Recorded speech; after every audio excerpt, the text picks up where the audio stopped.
Inflation या महंगाई पिछले 10-15 सालों में अपने देश में बहुत तेजी से बढ़ती जा रही है। मिडिल क्लास धीरे धीरे खत्म होता जा रहा है और बचेगा तो सिर्फ लोअर क्लास और हायर क्लास।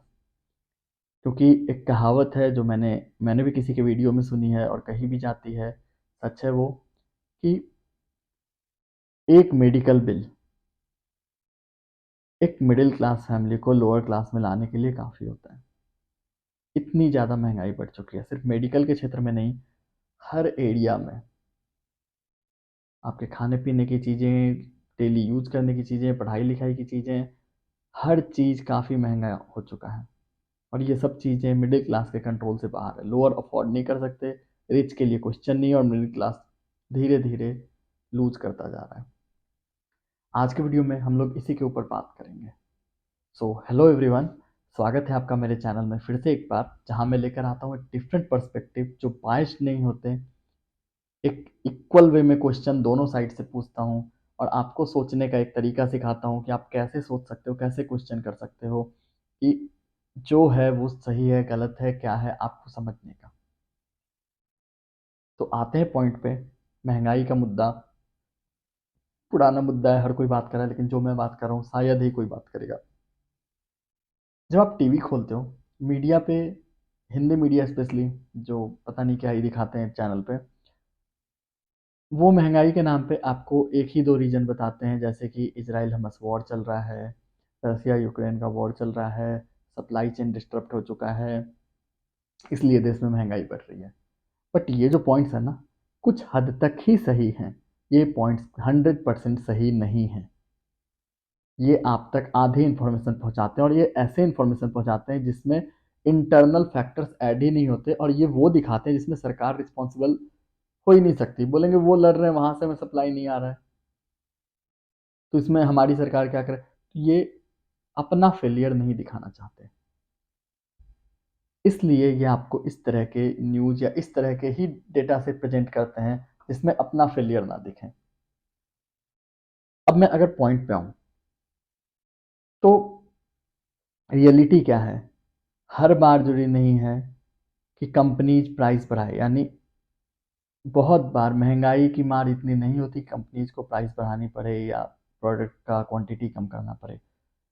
कॉरपोरेट्स प्रोडक्ट्स के में अगर चल जाता है, हिट हो जाता है, तो प्रॉफिट मेकिंग के लिए भी प्राइस इंक्रीज कर देती है। देखती है डिमांड बढ़ चुका है, लोग डिपेंडेंट हो चुके हैं, मार्केट में कंपटीटर्स नहीं सामने टिक पा रहे हैं, वो प्राइस बढ़ा देती है सिर्फ और सिर्फ बड़े प्रॉफिट के लिए।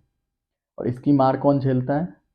मिडिल क्लास, लोअर क्लास, और आप कह लो आसान भाषा में कंज्यूमर। रिच क्लास भी झेलता है ऑब्वियसली। तो जो भी कंज्यूमर है उन पे वो सारा का सारा फाइनल प्राइस आता है। तो कभी कभी नहीं, बहुत बार प्रॉफिट के चक्कर में ये लोग प्राइस को बढ़ाते जाते हैं या सेम प्राइस में क्वांटिटी को कम करते जाते हैं।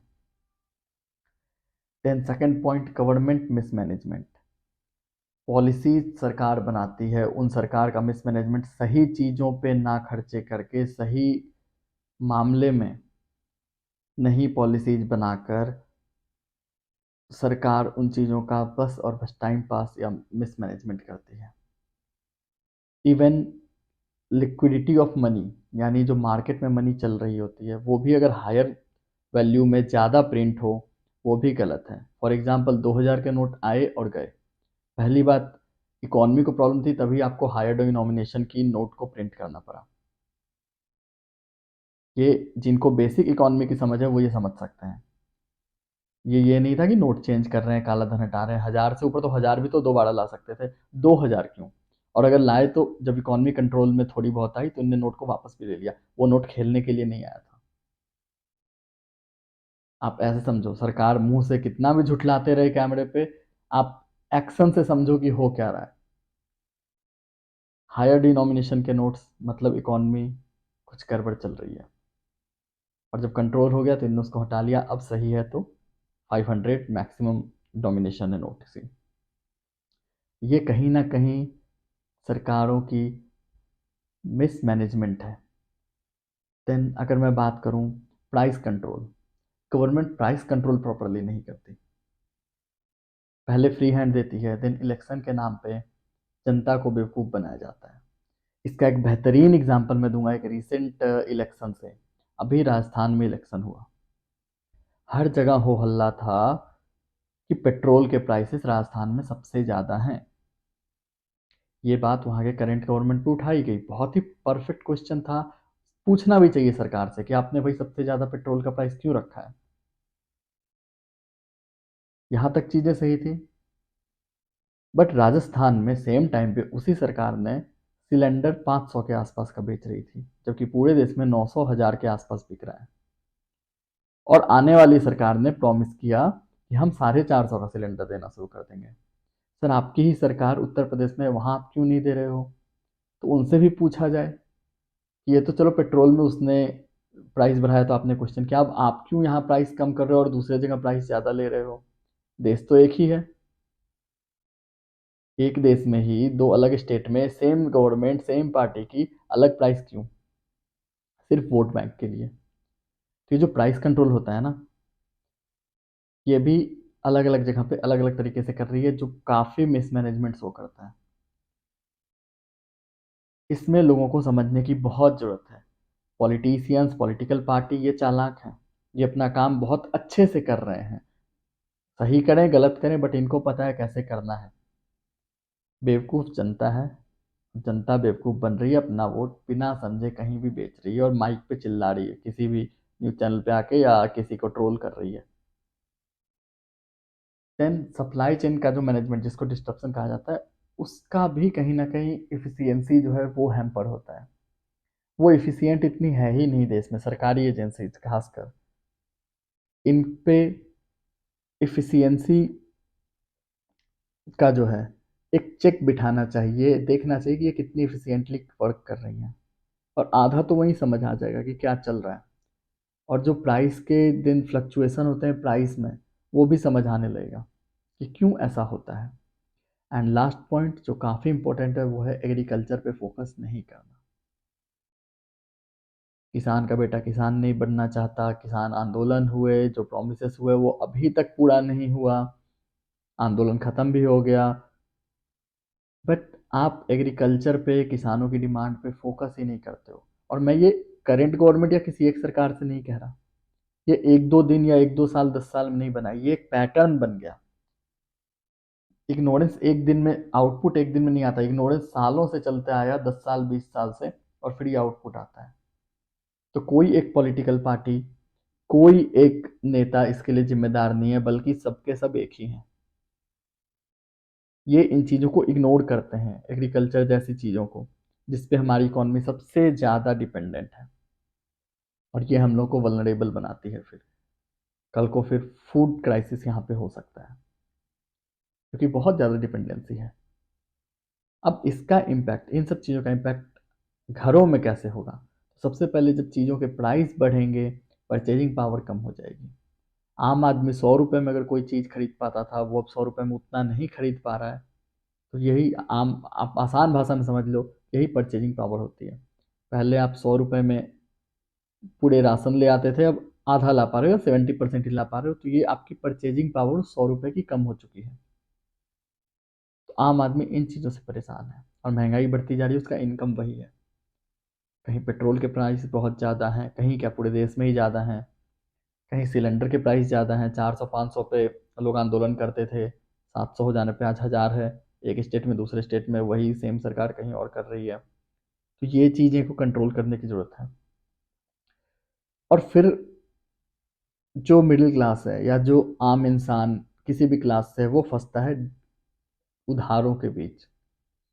या तो लोकल उधार लेकर, वो जो आसपास के दलाल होते हैं या सूदखोर होते हैं, उनसे वो पैसे लेकर कर्ज में डूब जाते हैं, या थोड़े पढ़े लिखे हैं तो बैंकों से लोन लेकर, क्रेडिट कार्ड लेकर उसके लोन में दबते चले जाते हैं। देन वहाँ हायर रेट ऑफ इंटरेस्ट वो पे करते हैं, वहाँ भी उन पर मार ही पड़ती है और कर्ज में डूबते चले जाते हैं। ये एक साइकिल सा बन जाता है, आप जब महंगाई बढ़ाते जाओगे ये कर्ज लेता जाएगा, उसको ईएमआई में चुकाता जाएगा। आधे से ज़्यादा लोगों की ज़िंदगी ईएमआई में डूब चुकी है। आधी से ज़्यादा सैलरी ईएमआई में चली जाती है, ये हाल हो चुका है। इंटरनेट पे हल्ला करने से या किसी की भक्ति करने से, किसी एक पॉलिटिकल पार्टी का साइड लेने से आप इस सच्चाई से नहीं भाग सकते हो। सच यही है कि आपकी लाइफ ईएमआई पे चल रही है और ईएमआई भी कर्ज है। और इन सब चीज़ों से क्या होता है, आपके जो इन्वेस्टमेंट है वो गड़बड़ हो चुके होते हैं, वो तो होते ही नहीं है। सेविंग भी कहीं ना कहीं कम हो जाता है। आप प्लान ही करते रहते हो कि इतनी सैलरी हो जाएगी ना फिर मैं इन्वेस्ट करना शुरू करूंगा, नेक्स्ट ईयर से इन्वेस्ट करना शुरू करूंगा। होता कभी नहीं है वो, ना तो नेक्स्ट ईयर आता है ना आप उस सैलरी तक पहुंचते हो, क्योंकि जब उस सैलरी तक पहुंचते हो तो आपकी डिमांड बढ़ चुकी होती है, तो सेविंग कम हो चुका होता है। और ये सब चीज़ें जो है वो देश में हंगर और पॉवर्टी को बढ़ावा देता है। लोग कर्ज में डूबेंगे, गरीब हो जाएंगे, परचेजिंग पावर कम हो जाएगा, भूखमरी भी बढ़ेगी, क्योंकि जो मिडिल क्लास था वो तो गरीब हो गया, गरीब था वो तो खत्म ही हो गया ना, गरीब तो मर ही गया। तो हंगर और पॉवर्टी इंडेक्स में इंडिया ऐसे भी फिर पीछे ही रहेगा, क्योंकि इन चीज़ों पे हम फोकस ही नहीं कर रहे। कहना आसान है कि हम उस रिपोर्ट को नहीं मानते, बट सच ये नहीं है। आसान भाषा में समझाऊं तो ड्राइंग के सब्जेक्ट में अगर मुझे फुल मार्क्स आ गए तो मैं वाहवाही लूट रहा हूँ कि मुझे फुल मार्क्स आ गए। बट अगर मैं कोई अच्छे सब्जेक्ट में साइंस या मैथ्स में फेल कर गया तो मैं बोलता हूँ मैं उस सब्जेक्ट को मानता ही नहीं। क्या यूज है मैथ्स का, क्या यूज है साइंस का, मैं मानता ही नहीं। कुछ यही चल रहा है आजकल। जब हंगर इंडेक्स में और पॉवर्टी इंडेक्स में इंडिया का रैंक पीछे आया तो सरकार कहती है हम उसको मानते ही नहीं। और अरे गरे किसी भी चीज में अगर ऊपर आ जाता है तो अपने आप को विश्वगुरु मानने लगते हो आप। तो ये जो इस मेंटेलिटी से निकलना है आपको, जो मेरे वीडियो को देखते हैं वो इस मेंटेलिटी से निकलना है कि नहीं, अगर अव्वल है आगे है तो सब में होना है, और जहां फेल हो रहे हैं उसको एक्सेप्ट करना है, उसको इम्प्रूव करना है, डबल स्टैंडर्ड बातें नहीं करनी है। अब हम और आप इसमें क्या कर सकते हैं, या हमारी सरकार इसमें क्या कर सकती है? ऑब्वियसली सरकार के पास बहुत पावर है, बहुत कुछ कर सकती है और कर भी रही है, ऐसा नहीं है सरकारें नहीं कर रही है, कर रही है। जो कॉरपोरेट्स या कंपनीज सिर्फ प्रॉफिट के चक्कर में प्राइसेस को इंक्रीज कर रहे हैं, उन पे कंट्रोल करना, एक रेगुलेशन बिठाना कि जब जरूरत नहीं है तो वो क्यों कर रहे हैं।